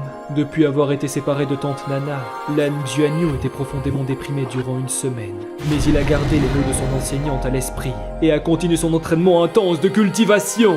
Non seulement à cause de son impuissance lors de l'incident, mais aussi car il savait maintenant l'importance du niveau d'un combattant. Il compte donc atteindre le niveau 20 le plus vite possible. De cette façon, peut-être que Madame Nana refera son apparition. La vie à l'école est devenue calme et monotone. À cause de l'incident, Yeling Tong a soudainement cessé de venir en cours. Et Lan Xuanyu est devenu le meilleur élève de la classe 1. 3 nouveaux mois sont passés vite. Le cœur de Lan Shang a ressenti de plus en plus d'anxiété. Lan Xiao est partie en mission sur une nouvelle planète depuis déjà la moitié d'une année. Elle n'a reçu aucune nouvelle de lui depuis quasiment 2 semaines. Cela l'a rendue très inquiète. La directrice s'adresse à Lan Xuanyu. À partir du semestre prochain, l'école élémentaire de Tianluo ouvrira une classe d'élite. Ils choisiront les meilleurs élèves de chaque école pour la constituer. Ces groupes seront les plus avancés et auront les meilleurs professeurs. On peut aussi appeler ça une classe pour les surdoués. Tous les camarades qu'il y rencontrera seront incroyables. Leur école a 10 places car il s'agit de la meilleure de la ville. Et au sein de sa classe, son nom est inscrit dans la liste. Alors il devra travailler dur. Notre protagoniste remercie Madame Qiu. Il ne la décevra pas et fera de son mieux.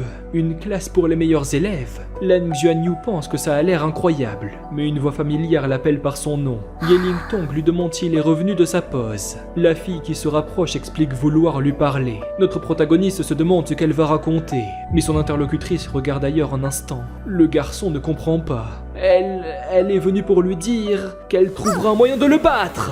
Oh, pas encore. Bon, si se battre est la seule chose dans son dictionnaire, il va faire quelque chose de plus intéressant. À plus. Pourquoi n'est-il pas venu lui demander où elle était passée ces derniers mois? Il est vraiment détestable. Yeling Tong le hait plus que tout. Elle est celle qui commence à chaque fois. Et en quoi son absence est censée avoir une quelconque importance à ses yeux? Maintenant, Lan Jianyu compte rentrer chez lui. Ce type!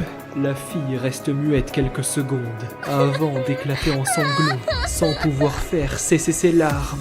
Père a été saisi, et elle a été enfermée chez elle de force. Yefeng est seulement rentrée chez lui depuis hier. Elle est venue lui parler dès son retour à l'école.